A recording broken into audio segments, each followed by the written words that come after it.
बिस्मिल्लाहिर्रहमानिर्रहीम, अस्सलामुअलैकुम। आप देख रहे हैं सुनो पाकिस्तान और मैं हूं आपकी मेज़बान माहम जाहिद। तो सबसे पहले तो तमाम देखने वालों को सुबह बखैर और उम्मीद करते हैं आपकी सुबह बहुत अच्छी गुजर रही होगी और इस दुआ के साथ आगाज़ करते हैं कि आपका दिन बहुत ही अच्छा और खैरियत से गुजरे। जी बिल्कुल, और मैं हूं अजीम राना। हम लोग 2 घंटे आपकी खिदमत में हाजिर रहेंगे और कोशिश करेंगे जितनी भी अहम डेवलपिंग स्टोरीज़ हैं वो आपके साथ शेयर करें। तो आगाज़ करते हैं जी, अफसोसनाक खबर है ईरान से, जहाँ पाकिस्तानी ज़ायरीन की बस को हादसा पेश आया जिसके नतीजे में 28 अफराद जाँ बहक और 20 जख्मी होने की इत्तलात हैं। ईरानी मीडिया के मुताबिक हादसा ईरानी शहर यज़्द में पेश आया है और कहा यह जा रहा है जी कि ज़ायरीन की बस उलटने के बाद उसमें आग लग गई जिसकी वजह से अमवात में इजाफा हुआ। बस में सवार 53 ज़ायरीन में से बेशतर अफराद का ताल्लुक लाड़काना, घोटकी और सिंध के दीगर शहरों से बताया जा रहा है।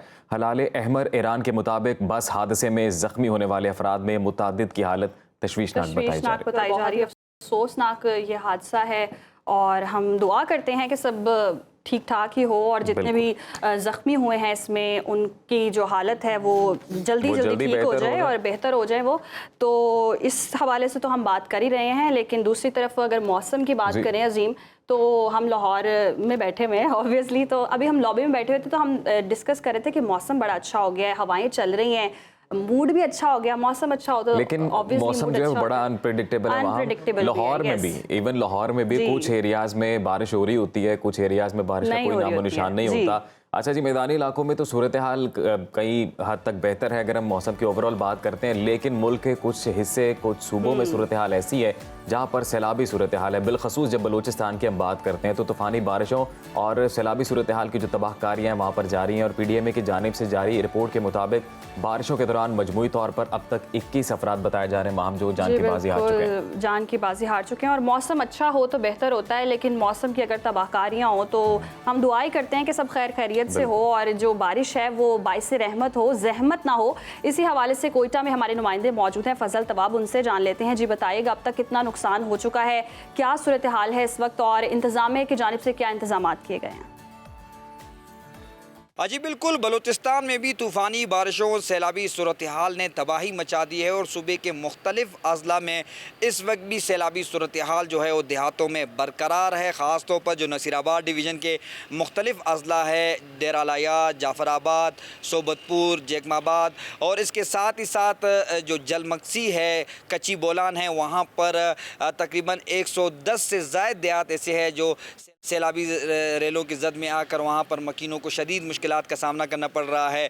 जबकि इसके साथ ही साथ ज़िला मस्तंग, कलात, नौशकी, वहाँ पर भी सैलाबी सूरत हाल के बायस जो राब्ता सड़कें हैं, कौमी शाहराहें हैं, वो मुतासर हुई है। इसके अलावा किला अब्दुल्ला और इसके साथ ही साथ ख़ास तौर पर जो ज़ियारत है उसके मुख्तलिफ इलाके जंदरा, वरचूम, वहाँ पर भी सैलाबी रेलें आने के बायस बागात और कड़ी फसलात को जो है वो शदीद नुकसान पहुँचा है। PDMA की जानिब से जारी रिपोर्ट के मुताबिक मजमूई तौर पर पिछले 3 से 4 रोज़ के दौरान छतें गिरने, सैलाबी पानी में बह जाने के बायस जो है 6 अमवात जो है वो रिपोर्ट हुई है। मजमूई तौर पर 1 जुलाई से लेकर अब तक 21 अफराद जो है इन बारिशों के दौरान जो है वो जाँ बहक हो चुके हैं, जिसमें 9 बच्चे भी शामिल हैं, जबकि 12 अफराद ज़ख्मी हुए हैं। मजमूई तौर पर 4000 से ज़ायद अफराद जो है वो बारिशों के दौरान मुतासर हुए हैं, जबकि इसके साथ ही साथ 400 से ज़ायद मकानात मुकम्मल मुनदिम, जबकि सैकड़ों मकानात ऐसे हैं जिन्हें जुज़वी तौर पर नुकसान पहुँचा है। 10 के करीब पुल ऐसे हैं जो सैलाबी पानी में बह गए, जबकि राब्ता सड़कें जो है इस वक्त भी मुतासर हैं। ट्रैफिक रवानी में मुख्तलिफ अजला, ख़ास तौर पर नौशकी से दालबंदीन और इसी तरह कलात के जो देहातों के राब्ता सड़कें हैं और ज़ियारत के राब्ता सड़कें, हरनाई के राब्ता सड़कें जो हैं वो मुतासर होने से ट्रैफिक रवानी में भी मुश्किलात का सामना करना पड़ रहा है। इस वक्त भी कई देहात ऐसे हैं नसीराबाद डिवीज़न के दूर दराज और ख़ास तौर पर जो लसबेला है वहाँ पर भी इस वक्त सैलाबी सूरत हाल का जो है वो सामना करना पड़ रहा है। मकीन जो है मुश्किलात से दो चार है। उन्होंने हुकूमत से अपील की है कि इमदादी सरगर्मियाँ मज़ीद तेज़ की जाए। दूसरी जानिब PDMA, ज़िले इंतज़ामिया, फ्रंटियर कोर की जानिब से इन बारिशों से मुतासरा अजला में इमदादी सरगर्मियाँ जो है वो जारी है, जबकि PDMA ने ज़िले इंतज़ामिया के डिमांड के मुताबिक जो खुराक, कंबल और इसके अलावा खेमे, जो दीगर इमदादी सामान है वो पहुँचा दिया है। इस वक्त इमदादी सरगर्मियाँ भी जारी है, ताहम जो देहात सैलाबी पानी की जद में हैं वहाँ पर मकीनों को मुश्किलात का सामना है। मुख्तलिफ बीमारियाँ जो है वो भी जन्म लेने लगी है। जी, आपका फजल तबाब। आपने इस वक्त बलूचिस्तान में मौसम के हवाले से जो सूरत हाल है उसे आगाह किया और यकीनन एक मुश्किल वक्त है बिलखुसूस उन इलाकों में जहाँ पर सैलाबी सूरत हाल है। तो यकीनन जो लोग हैं वो अपने तई मदद तो करते हैं और करनी भी चाहिए। जो लोग सैलाबी सूरत हाल में फंस जाएं, इकदाम तो होते ही हैं, लेकिन आसपास जो लोग होते हैं उनको भी चाहिए कि वो बढ़ चढ़कर ऐसी ख़तरनाक और सूरत हाल जो होती है उसमें आप मदद करें। और तबाहकारियाँ हो रही हैं, नुकसान हो रहा है, तो इससे बड़ी तो और कोई बात ही नहीं है कि अगर आप किसी की मदद करें तो सबसे बेस्ट चीज़ यही है। अब सियासत की बात कर लेते हैं, प्रोग्राम में आगे बढ़ते हैं। तो हर गुजरते दिन के साथ नाजरीन गैर यकीनी की सूरत हाल बढ़ती जा रही है। सियासत में पीटीआई की मुश्किलात में मुसलसल इजाफा दिखाई दे रहा है। नैब ने बानी पीटीआई और बुशरा बीबी के खिलाफ नया तोशा खाना रेफरेंस दायर कर दिया है, जिसे काइंड ऑफ तोशा खाना 2 का भी नाम दिया जा रहा है। रेफरेंस में कहा गया है कि बानी पीटीआई और बुशरा बीबी ने बल्गारी ज्वेलरी सेट तोशा खाना में जमा नहीं करवाया और गैर कानूनी तौर पर अपने पास रखा, जबकि दूसरी जानिब बानी पीटीआई के मुबैना सहूलतकारों के गिर्द भी घेरा जो है तंग हो गया है। इससे पहले भी जो मुलाजमीन थे उन्हें गिरफ्तार किया गया था। तो सहूलतकारी के इल्जाम में अडयाला जेल के मजीद 6 मुलाजमीन हैं जिन्हें गिरफ्तार किया गया। जी बिल्कुल, और इसके साथ साथ पीटीआई की ग्रैंड अपोजिशन अलायंस बनाने की कोशिशों को बड़ा झटका लग गया है और मौलाना फजलुर रहमान ने किसी भी जमात से इत्तेहाद ना करने का ऐलान करते हुए हुकूमत के खिलाफ अकेले तहरीक चलाने का फैसला कर लिया है। दूसरी जानिब बिजली बिलों की अगर हम बात करें तो उनमें रिलीफ के मामले पर पंजाब और सिंध हुकूमतों के दरमियान लफ्जी जंग शिद्दत इख्तियार कर गई है। दोनों वज़राए आला के दरमियान बिलखसूस सख्त जवाब का सिलसिला जारी है। और इस महाजराई में वज़ीर आज़म शहबाज शरीफ भी मैदान में आए। उन्होंने अपनी भतीजी मरियम नवाज की हुकूमत की हिमायत करते हुए वजाहत की कि बिजली बिलों में रिलीफ के मामले पर विफाक का कोई किरदार नहीं है। पंजाब हुकूमत ने अपने वसाइल से बिजली सारफिन को रिलीफ दिया। दूसरे सूबे सियासत ना करें, एहतियात से गुफ्तगू करें, बिस्मिल्लाह करें और अपने सूबे की आवाम को रिलीफ दें। तो तमाम सूरत हाल पर बात करते हैं। हमारे गेस्ट सीनियर तज्जियाकार राना मुबशिर साहब हमारे साथ मौजूद है। राना साहब, बहुत शुक्रिया आपके वक्त का। सर, बिजली बिलों में रिलीफ के मामले पर पंजाब और सिंध हुकूमतों के दरमियान शदीद लफ्जी जंग जारी है। अवामी रिलीफ पर सियासतदानों का ये तर्ज अमल कितना दुरुस्त है और पंजाब और सिंध में किस सूबाई हुकूमत की कारकर्दगी आपको बेहतर नजर आ रही है? देखिए, मैं कारकर्दगी के चक्कर में नहीं पड़ता। मसला ये है कि इस वक्त जो है लोग जो है ट्रेनों की पटरियों पे अपनी जानें दे रहे हैं, खुदकशी कर रहे हैं, सिर्फ और सिर्फ इसलिए कि बिजली के बिल वो नहीं दे सकते। इसके साथ साथ ये भी ज़रा ज़हन में रखें कि जो लोगों की सेविंग्स हैं 10-10 हज़ार रुपये, 15-15 हज़ार रुपये जो सेविंग्स हैं उनकी, वो सिर्फ बिजली के बिलों में डाल के बिजली का बिल पूरा करके वो भी खुदकशियाँ कर रहे हैं। ये सारे इंसिडेंट्स जो हैं ये आपके सामने हैं। ये कोई यहाँ पे मतलब कि कोई अपनी तरफ से कोई नहीं यहाँ पे स्टोरीज दे रहा, ये अखबारों में, टीवी पे ये सारी खबरें चल रही हैं। So the politicians need to understand कि यहाँ पे सिचुएशन जो है बहुत सीरियस है और यहाँ पे अगर इस सीरियस सिचुएशन को हैंडल नहीं किया गया, इसको टैकल नहीं किया गया, इसको सीरियसली नहीं लिया गया, तो एक सिचुएशन बन जाएगी जिसकी तरफ कोई नजर नहीं दौड़ा रहा। और यहाँ पे जो है ये दिन होना ना दिहाड़ी टपाओ वाला काम चल रहे थे। ये दिहाड़ी टपाओ वाला काम नहीं चल सकता। यहाँ पे बहुत मुश्किल हालात हैं जी। और साथ साथ आप बिजली के बिलों की कीमतें भी बढ़ाई जा रहे हैं। यहाँ पे जमात इस्लामी आती है, यहाँ पे धरना देती है। जमात इस्लामी वाले कहते हैं जनाब हम कह रहे हैं जनाब कि यहाँ पे बिजली के बिलों को कम किया जाए, IPPs को जनाब उसके जो कॉन्ट्रैक्ट्स हैं उनको एड्रेस किया जाए। सारी बातें ठीक है, उनके जमात इस्लामी के सारे कंसर्न्स ठीक है, लेकिन उठ के चले गए, हासिल वसूल की होया कुछ भी नहीं। देखें, ये पॉलिटिशियंस अगर आवाम को डिलीवर नहीं करेंगे तो ऑलरेडी यहाँ पे एक इशू है। अवाम जो है बददिल होते जा रहे हैं पॉलिटिशियन से, हुकूमतों से, और ट्रिकल डाउन इफेक्ट्स जो होते हैं अवाम तक जो पहुंचने चाहिए, जो हुकूमत इकदाम करती है या हुकूमतें जो इकदाम करती हैं वो नहीं पहुंच रहे जी। सो ये एक बहुत सीरियस सिचुएशन है। इसको जितनी जल्दी एड्रेस कर लिया जाए मेरे ख्याल में बेहतर होगा। और उसके साथ साथ जरा देखें, आप जरा स्ट्रेटजी देखें। मेरी तो समझ से बाहर है कि स्ट्रेटजी ये बनाई जा रही है जनाब के अरबों रुपया लगाया जा रहा है, अरबों रुपया सिर्फ इसलिए लगाया जा रहा है कि जनाब एक ऐप बनाया जाए, एक ऐप बना के बिजली की लोड शेडिंग कैसे करनी है उसके लिए जनाब अरबों रुपया लगाया जा रहा है। और भाई बिजली की जी चोरी है, जो चोरी हो रही है बिजली, उसको बंद करें ना, उसको खत्म कराएं। उस बिजली को चोरी को खत्म कराना किसका काम है? जो भी हुकूमत बैठी हो, जहां पे भी बैठी हो, उसका काम है बिजली की चोरी बंद कराना। जी। और अगर वो नहीं करा सक रही तो that comes into bad governance. जी, ये बैड गवर्नेंस है। Bad governance. और इसी पर मुराद अली शाह ने भी एक इंग्लिश की टर्म यूज़ की है ना कि throwing good money on bad. तो यही सूरत हाल है। राना साहब, आपको क्या लगता है कि आवाम का महंगाई से जो जीना है वो मुश्किल होता जा रहा है? तो वज़ीर आज़म दूसरी तरफ दावा कर रहे हैं कि 3 सालों में महंगाई की शरह जो है 38% से कम होकर 11.5% तक आ गई है। आपको लगता है कि वाकई महंगाई में कमी आई है और आवाम को रिलीफ मिल रहा है? वज़ीर आज़म साहब जनाब काबिल एहतराम है, मैं बहुत इज़्ज़त करता हूँ वज़ीर आज़म साहब की, शहबाज शरीफ साहब की, लेकिन मैं समझना चाहता हूँ कि वज़ीर आज़म साहब देखें, मैं एक चीज़ ज़रा प्लीज़ समझने की कोशिश करें। जो भी बैठा होता है ना ड्राइविंग सीट पे, उसको हर चीज़ का पता नहीं होता।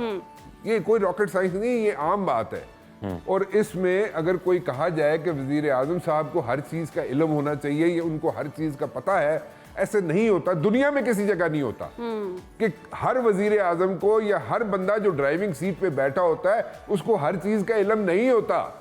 लेकिन उसके साथ जो लोग होते हैं जो एडवाइस करते हैं उसको या उसको बताते हैं कि this is how things should move on, या इस तरीके से स्ट्रेटजी बनानी चाहिए, या इस तरीके से मसाइल का हल है, वो कौन लोग हैं जो उनको बता रहे हैं वजीर आजम साहब को कि जनाब ये इस तरीके से सारे काम ठीक हो जाएंगे? नहीं, ऐसे नहीं है।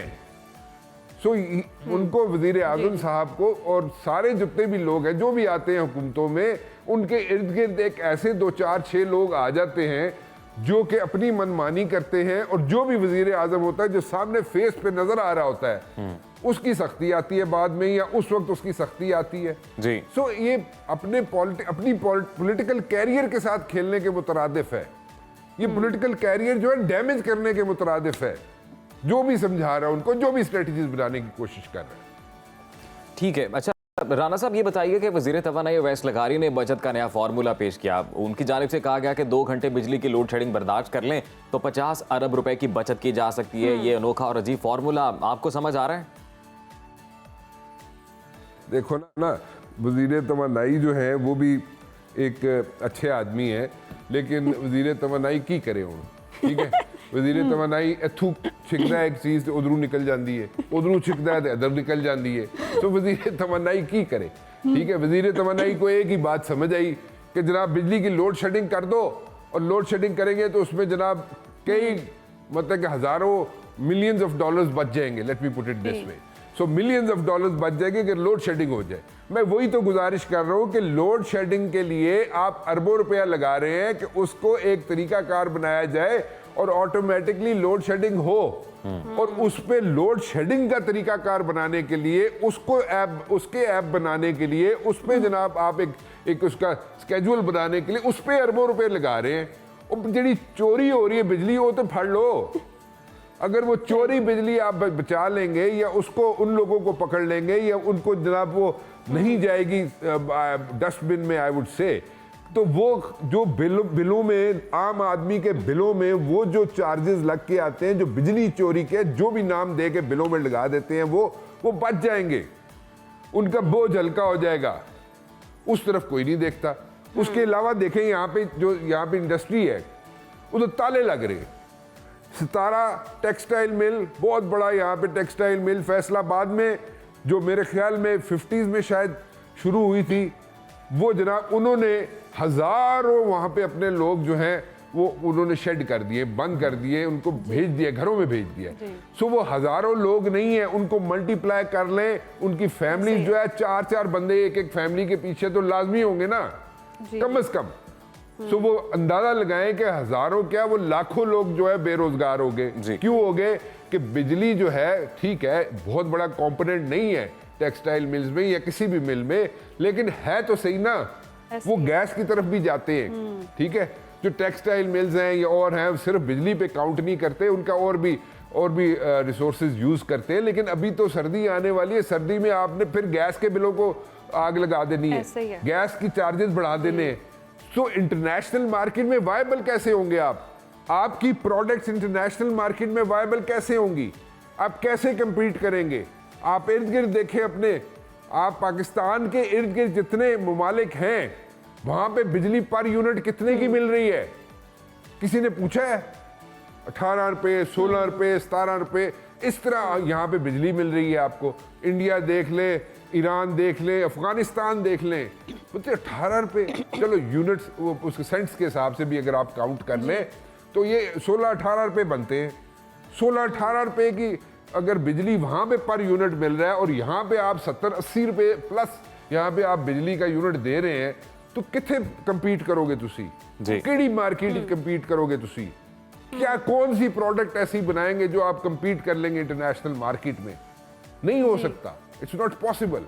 बिल्कुल जी, सही फरमाया आपने राना मुबशिर साहब, बहुत शुक्रिया आपके वक्त का। सुनो पाकिस्तान को आपने वक्त दिया, बिलखसूस बिजली की लोड शेडिंग से मुतल्लिक जो मसाइल हैं इस वक्त जिनका कौम को सामना करना पड़ रहा है, उससे मुतल्लिक अपना तज्जिया पेश किया। जी, प्रोग्राम में आगे बढ़ते हैं और साइबर क्राइम के हवाले से कुछ बात करते हैं। पंजाब में साइबर क्राइम का बड़ा शिकंजा तैयार कर लिया गया है। पंजाब में पहली मरतबा सूबाई साइबर क्राइम एजेंसी बनाने के लिए Punjab cyber crime control act 2024 का मुसवदा तैयार कर लिया गया है, जो इब्तदाई तौर पर मंजूरी के लिए पंजाब काबीना की कायमा कमेटी बराए कानून साजी में पेश किया जाएगा। और ज़राए का ये बताना है जी कि साइबर क्राइम कंट्रोल एक्ट के तहत साइबर टेररिज्म, चाइल्ड पोर्नोग्राफी और जिनसी इस्तेहसाल नाकाबिले ज़मानत जुर्म करार दिए गए, जबकि इस पर 3 माह से 14 साल तक की कैद की सजा हो सकती है। और साइबर क्राइम कंट्रोल एक्ट में मजीद क्या क्या तजावीज़ हैं, इस हवाले से अपने नुमाइंदे से जान लेते हैं। सुहेल अब्बास बलोच हैं हमारे साथ। जी बताइएगा, तो क्या क्या तजावीज़ शामिल हैं और कब से लाया जा रहा है ये जो एक्ट है?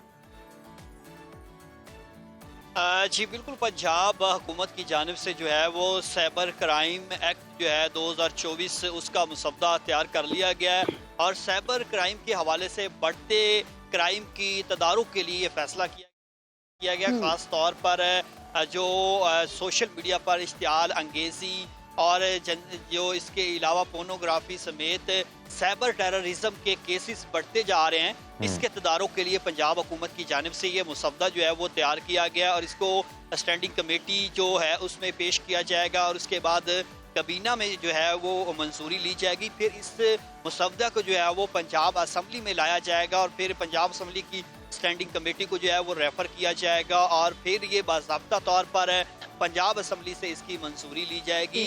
इब्तदाई तौर पर इसकी जो शक्ल है, वो खाका है, वो तैयार किया गया है, जिसके तहत 3 माह से 14 साल तक जो है वो सजाएं हो सकेंगी। और इसके अलावा कुछ ऐसे भी इस साइबर क्राइम एक्ट में जो क्राइम है जिस पर जो है नाकाबिले ज़मानत जो है वो इस पर जो है वो ज़मानत नहीं हो सकेगी। तो ये मुख्तलिफ इसकी जो इश्काल है उसका खाका तैयार किया गया है और इसको तैयार करके अब इस पर अच्छा सुहेल, ये बताइएगा जैसे साइबर क्राइम है या जिनसी इस्तेहसाल जैसे जराइम का जब हम जिक्र करते हैं तो उस हवाले से तो मामला पहले भी रिपोर्ट किए जा सकते हैं, सजाएं हो सकती हैं, यानी कि कानून तो पहले भी मौजूद है। तो इस नए कानून साजी से, इस नए मुसवदे से क्या फ़र्क पड़ने वाला है, ये कितना मुख्तलिफ है? जी, इसमें जो साइबर क्राइम ऑलरेडी वफाक का एक FIA का अदारा मौजूद है, अगर उसकी बात करूं तो तकरीबन जो है वो हज़ारों की तादाद में जो हरासमेंट के केसेस हैं, माली फ्रॉड के केसेस हैं, साइबर टेररिज्म के हैं और इसके अलावा पोर्नोग्राफी समेत जो केसेस हैं वो वहाँ पर दर्ज हैं। वहाँ पर शिकायत तो हज़ारों की तादाद में, लेकिन उन शिकायत के तदारुक के लिए कोई ख़ास इकदाम नहीं उठाए जा रहे। और इसी हवाले से आपको याद होगा कि सूबाई वज़ीर जो अज़मा बुखारी हैं, उनकी जानिब से भी जो है वो डीप फेक वीडियो के हवाले से जो है वो साइबर क्राइम में एक एप्लीकेशन दी थी और उस पर बाकायदा तौर पर बरमला उन्होंने अपनी प्रेस कॉन्फ्रेंस में कहा कि मैं वज़ीर आज़म से इसकी शिकायत करूंगी कि इस पर इंसाफ नहीं मिल रहा। सूबाई हुकूमत को लग ये रहा है कि सूबाई हुकूमत का अपने का अदारा होना चाहिए और उस पर जो साइबर के मुख्तलिफ जो केसेस हैं उस पर एक तो सजाएं जो हैं वो पहले जो FIA में हैं उस तरह से सजाओं का तयन नहीं किया जाता, तो लिहाजा जो है वो सजाओं का तयन तो नहीं किया जाता। सुहेल, ये बताइएगा कि ये मुसवदा कब तक पेश कर दिया जाएगा, कब से फिर इस पर अमल दरामद शुरू हो जाएगा? आज जो ज़राए बता रहे हैं सितंबर के आखिर तक जो है ये मुसवदा जो है वो इसकी मंजूरी जो है वो ली जाएगी, क्योंकि इसमें तमाम तरह आईनी और कानूनी पहलुओं को जो है वो देखा जा रहा है। और इसमें वज़ीर आला पंजाब मरियम नवाज जो हैं वो भी इस मुसवदे के हवाले से उन्हें भी रिपोर्ट पेश की जाएगी और उसके बाद ये जो कमेटी है वो कमेटी इसमें तमाम तर जो इसकी पहलू हैं उसको भी देखेंगे और इसमें आईनी और कानूनी शिकों को ज़ेर गौर लाएंगे और उसके बाद फिर इसकी मंजूरी दी जाएगी। फिर ये पंजाब असम्बली के ऐवान में भी लाया जाएगा, बिल्कुल ऐवान में लाया जाएगा, वहाँ से मंजूरी ली जाएगी। बहुत शुक्रिया आपका सुहेल अब्बास, आप हमारे साथ मौजूद और ये जो नया मुसवदा आ रहा है साइबर क्राइम कंट्रोल से मुतालिक उससे मुतालिक डिटेल्स आपने शेयर की, बहुत शुक्रिया। वेलकम बैक नाज़रीन, और प्रोग्राम में आप कुछ बात कर लेते हैं तालीम के हवाले से। तो जनाब ट्रांसनेशनल एजुकेशन के फ़रोग के लिए जो कोशा है वो है बीकन हाउस इंटरनेशनल कॉलेज। दीगर इदारे भी कर रहे हैं, लेकिन जो BIC है वो ट्रांसनेशनल एजुकेशन के फ़रोग के लिए कोशा हैं और इकदाम उठा रहे हैं। तो इसके हवाले से अजीम अब आप बताएं आगे। हमारे गेस्ट हमारे साथ जो मौजूद हैं हारून असगर साहब, बीकन हाउस इंटरनेशनल कॉलेज के हेड ऑफ एकेडमिक्स हैं और इन्होंने यूनिवर्सिटी ऑफ एसेक्स बरतानिया से मास्टर ऑफ साइंस की डिग्री हासिल की है। हारून तालीम के शोबे के अलावा कोचिंग का भी वसी तजुर्बा रखते हैं और मैनेजमेंट टेक्निक्स का इस्तेमाल करते हैं, टीम वर्क को फ़रोग देने पर यकीन रखते हैं। इसी सिलसिले में मुख्तलिफ तंजीमों के साथ भी काम कर चुके हैं, तो आज वो सुनो पाकिस्तान का हिस्सा है। बहुत शुक्रिया हारून आपके वक्त का। ये बताइएगा सबसे पहले कि बीकन हाउस इंटरनेशनल कॉलेज दूसरे इदारों से किस तरह मुख्तलिफ है और पाकिस्तान के ट्रांसनेशनल एजुकेशन सेक्टर में इसका क्या मकाम है? अस्सलाम वालेकुम। Beacon house International college beacon house group का एक इनिशिएटिव है। बीकन हाउस ग्रुप पाकिस्तान के अंदर लास्ट 5 डेकेड से एजुकेशन सेक्टर में and last 4 years back we started Beaconhouse International college.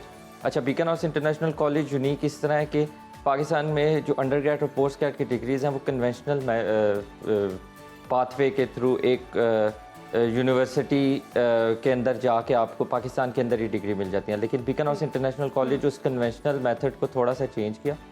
हमने इंटरनेशनल कोलैबोरेशंस की हुई UK बेस्ड यूनिवर्सिटीज़ के साथ और UK बेस्ड यूनिवर्सिटीज़ की डिग्रीज़ हम पाकिस्तान में प्रोवाइड करते हैं।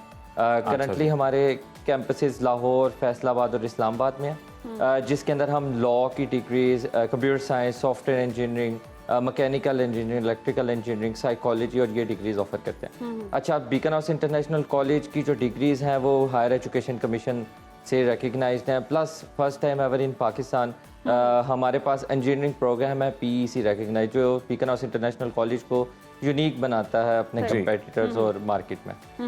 अच्छा हारून साहब, ये बताइएगा सर एडमिशन क्राइटेरिया क्या होगा? जो बच्चे ख्वाहिशमंद हैं इंटरनेशनल डिग्री के, एडमिशन किस तरह से मिलेगा और फीस कितनी होगी?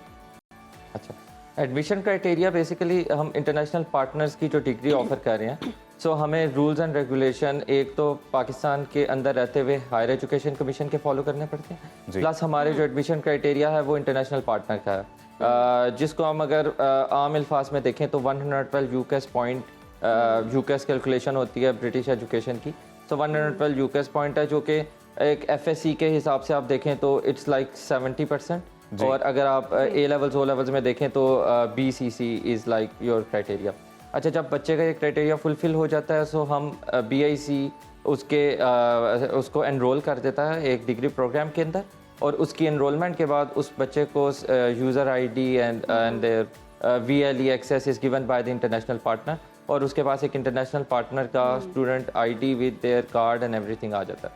उसके बाद जब पूरी डिग्री प्रोग्राम के अंदर जो भी असेसमेंट, जो भी असाइनमेंट्स हैं वो BIC में रहते हुए, पाकिस्तान में रहते हुए बच्चा कंप्लीट करता है, लेकिन उसकी मॉडरेशन और उसको चेक करने की सारी रिस्पॉन्सिबिलिटी इंटरनेशनल पार्टनर की होती है। इसीलिए जब वो बच्चा अपनी डिग्री कंप्लीट करता है तो वो degree awarded bye international partner होती है, जो कि पाकिस्तान में रहते हुए आपको एक UK बेस्ड डिग्री मिल जाती है, विच इज़ क्वाइट। हारून, आपने UK बेस्ड डिग्री की बात की है, तो बहुत से स्टूडेंट्स जो होते हैं वो बाहर जाके भी पढ़ना चाहते हैं, तो क्या ये अवेलेबिलिटी सिर्फ पाकिस्तान में है या इंटरनेशनली भी जाकर आप इस चीज़ को कंटिन्यू कर सकते हैं? जी बिल्कुल, जी। इसके अंदर बहुत से पाथवेज हैं। एक पाथवे ये है कि फॉर इंस्टेंस कोई बच्चा अपनी डिग्री प्रोग्राम में एनरोल होता है BIC के साथ, उसके पास ऑप्शन ये है कि वो अपने डिग्री प्रोग्राम के 2 years या 1 year कंप्लीट करने के बाद ट्रांसफ़र भी ले सकता है इंटरनेशनल पार्टनर के पास। अच्छा, एक और पाथवे ये है कि एक स्टूडेंट 3 years अपने अंडरग्रेड के BIC के साथ कंप्लीट करता है। और अच्छा, एक और पाथवे स्टूडेंट्स के लिए ये है कि स्टूडेंट्स डिस्टेंस लर्निंग के थ्रू भी कुछ डिग्री प्रोग्राम्स कर सकते हैं, जिसके अंदर फॉर इंस्टेंस एक बच्चा ऐसे शहर से बिलोंग करता है जहाँ पे कोई भी ट्रांसनेशनल एजुकेशन प्रोवाइडर नहीं है या बिग यूनिवर्सिटीज़ नहीं हैं, और वो एक कंस्ट्रेन है उसके लिए कि वो एक सिटी में ट्रैवल कर सके, तो वो उस इन डिग्रीज़ को कुछ डिग्री प्रोग्राम्स हैं जिनको ऑनलाइन भी परस्यू कर सकता ठीक है। है। इसका बेनिफिट ये है कि हमारी इकॉनमी के अंदर लिटरेसी रेट इंशाल्लाह with the coming days improve करेगा, जिससे इकॉनमी को भी बूस्ट मिलेगा। वो इकोनॉमी को तो फायदा होगा ही, कोई माली फायदा भी होगा स्टूडेंट्स को?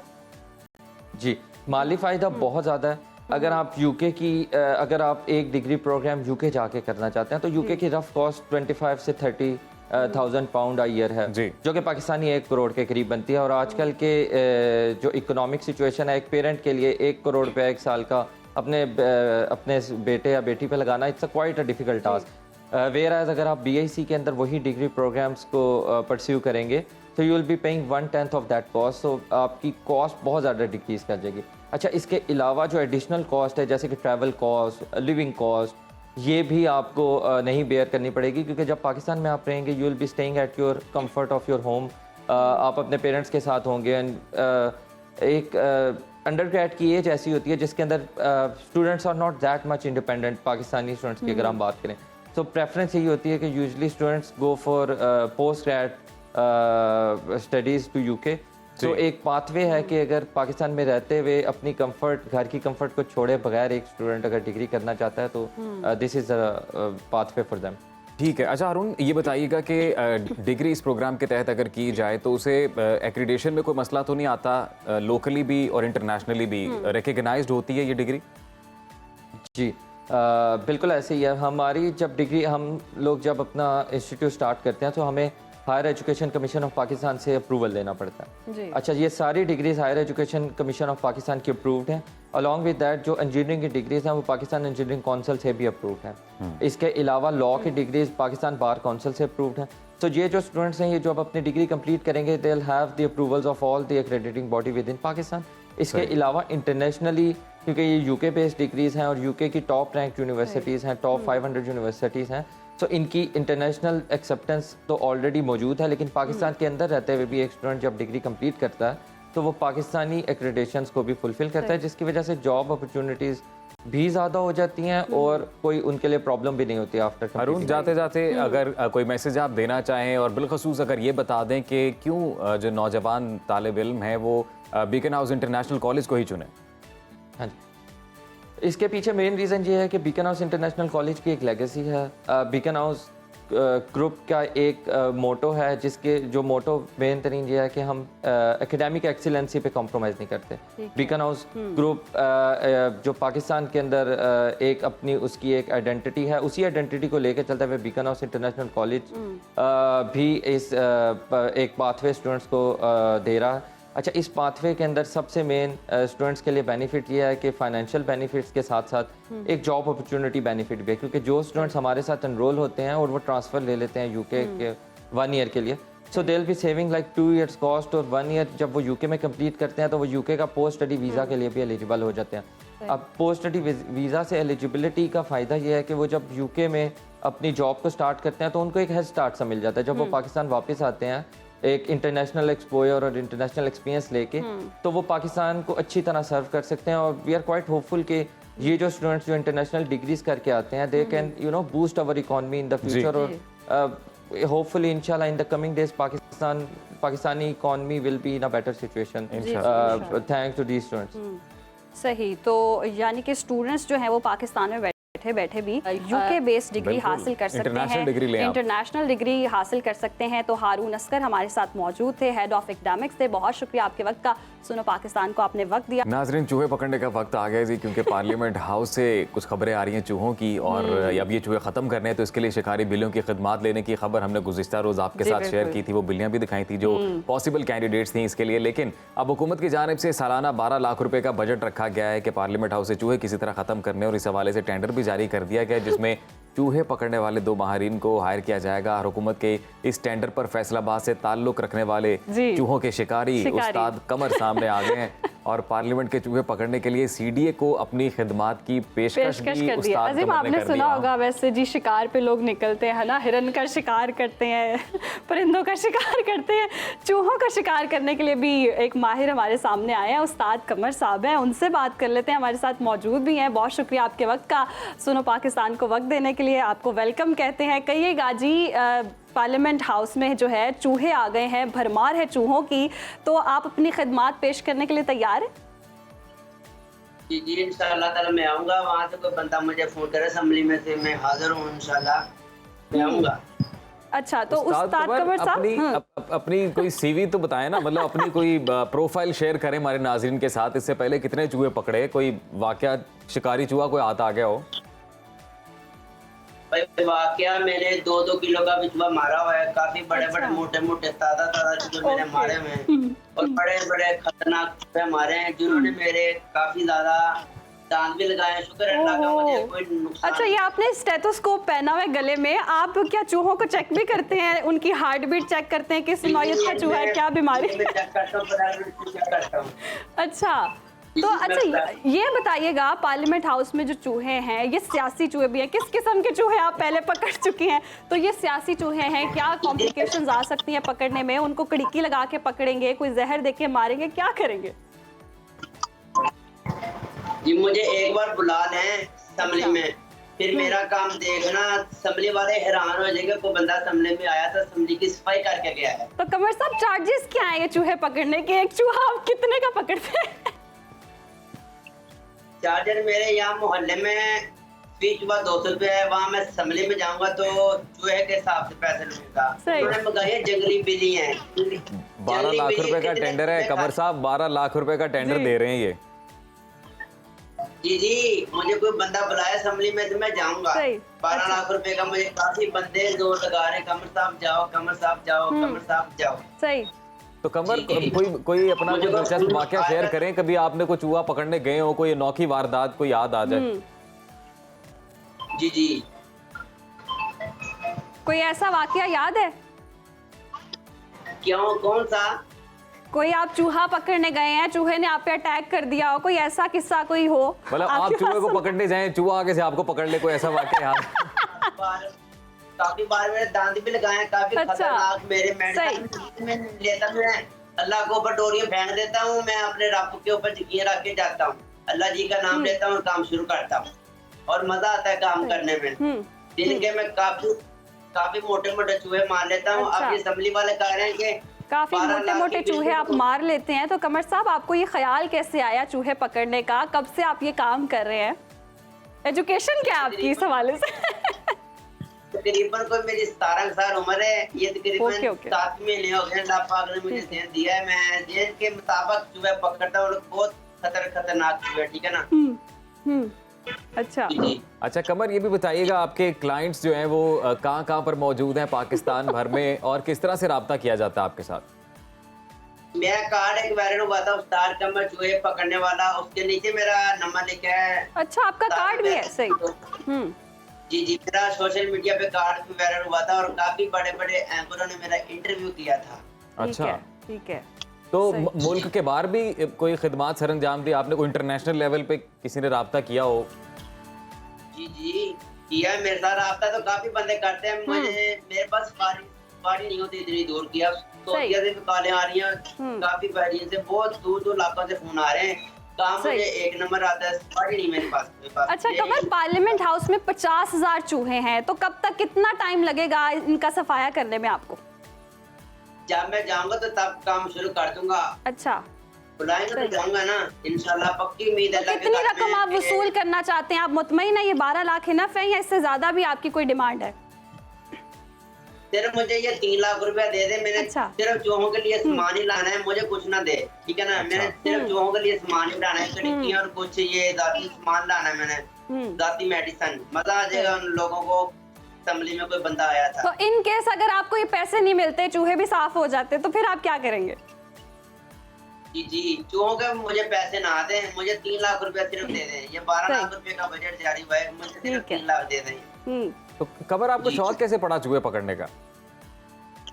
चूहों का शौक बस कुदरती अल्लाह की तरफ से मुझे शौक है। काफी बंदे मेरे खिलाफ हो गए थे, कोई उस्ताद कोई शागिर्द, इसलिए मैं मतलब पीछे हट गया। क्या थे बंदे काफी जोर लगा रहे कि जाओ इस्लामाबाद, जाओ इस्लामाबाद। मैं कैसे चला जाऊं? कोई बंदा असेंबली में तो मुझे फोन करेगा तो मैं हाजिर हूँ। अभी फोन आ जाए मैं दोपहर तक वहाँ चला जाऊंगा और जाकर काम रात कर दूंगा। अच्छा कमर, आप अपने इस फन पे कितना फख्र महसूस करते हैं, क्योंकि आपका नाम है गली मोहल्लों में, हर जगह इलाकों में, आप कह रहे हैं इंटरनेशनली भी आपको कॉल्स आती हैं, तो कितना प्राउड फील होता है आपको? शुक्र है कि मुझे अच्छा फील होता है जितनी अल्लाह जी ने इज्जत दे दी है। मैं तो बेकार सा बंदा था, गलियों में ऐसे बैठा रहता था, मुझे नहीं था पता ये बेकार सा बंदा है कि अल्लाह पाक इसका भी कभी बाजू पकड़ेगा, मुझे खौफ ख्याल ही नहीं था। सही। चलें उस्ताद कमर, बहुत शुक्रिया आपके वक्त का, आपने सुनो पाकिस्तान को वक्त दिया जी। बड़ी अच्छा ज़रूरत है इस वक्त पार्लियामेंट हाउस में आपकी, आप जाएं सीडीए को अपना टेंडर दें और अपने नाज़रीन को माम ये भी बताते हैं कि चूहों का मसला सिर्फ पाकिस्तान में नहीं है, ये इंटरनेशनली भी है और दीगर जो स्पेन की पार्लियामेंट में चूहों का वाक़या हो चुका है, बरतानिया में हो चुका है, और तो हमारे इसके लिए बड़ी बड़ी मुहिम भी है और बड़े बड़े पैसे दिए जाते हैं और बाकायदा तौर पर, लेकिन चूहे जान नहीं छोड़ते। अच्छा, ये पाकिस्तान, स्पेन और बरतानिया में तो पार्लियामानी चूहे ना, हमारे हमसाया मुल्क भारत के अंदर चरसी चूहे पाए गए। बिल्कुल, उनका एक बड़ा फनी केस था कि जहाँ पर चर्स खा गए थे चूहे। मुझे अजीम ये लगता है कि कोई तो है जो ऐवानों में भी तंग कर रहा है किसी को, आवाम को तो हुकूमत तंग कर ही रही है, चूहे भी तंग कर रहे हैं, खैर तंग करते भी रहेंगे, होपफुली पार्लियामेंट से चूहे साफ हो जाए। प्रोग्राम में अब कुछ बात कर लेते हैं सेहत के हवाले से। तो जनाब, छुट्टियां खत्म हो चुकी हैं बच्चों की और स्कूल खुल चुके हैं, मॉनसून का सीजन है, ऐसे में बच्चों को लंच में क्या दिया जाए, इस पर वालिदैन परेशान है कि उनकी सेहत भी स्कूल खुल गए हैं, तो आप स्कूल को नहीं गए? मैं स्कूल नहीं ना गई, देखिए सुबह सुबह यहाँ आ गई हूँ, यहाँ भी तो अब ड्यूटी देनी है, अब स्कूल का वक्त खत्म हो गया। लेकिन ये बताएं, आप लंच स्कूल में लेके जाते थे? जी बिल्कुल लेके जाते थे, मैं तो इनफैक्ट मैं मिस करता हूँ दिनों को। तो दूसरे बच्चों का लंच तो नहीं खाते थे आप? वो भी कभी कभी कर लेते थे। वैसे मैं भी यही करती थी, हमारी जो टीम है वहाँ हम डिस्कशन ब्रेक में कर रहे थे, वो भी यही कह रहे थे कि हम बच्चों का लंच खा जाते थे। मैं भी नान टिक्की एक्सचेंज कर लिया करती थी, तो मेरी मामा ने अगर कुछ अच्छा बना के दिया तो वो चेंज कर लिया और नान टिक्की खा ली। नान टिक्की की हम शौकीन थे। नान टिक्की मुझे याद आ गई, स्कूल की नान टिक्की भी बहुत जबरदस्त होती थी। समोसे खाए आपने? समोसों के ऊपर चटनी डाल के। अच्छा, और मॉनसून में वैसे बड़ा मजा आता था जब बारिश वाला मौसम होता था, लेकिन आजकल ये खानी चाहिए चीजें नहीं खानी चाहिए, और वालिदैन परेशान भी होते हैं बच्चों की हाइजीन को लेकर, उनकी हेल्थ को लेकर। तो बात कर लेते हैं जी, न्यूट्रिशनिस्ट हमाला हमारे साथ मौजूद है, उनसे बात करते हैं। हमाला, थैंक यू सो मच, कैसी हैं? बिल्कुल ठीक, थैंक यू सो मच।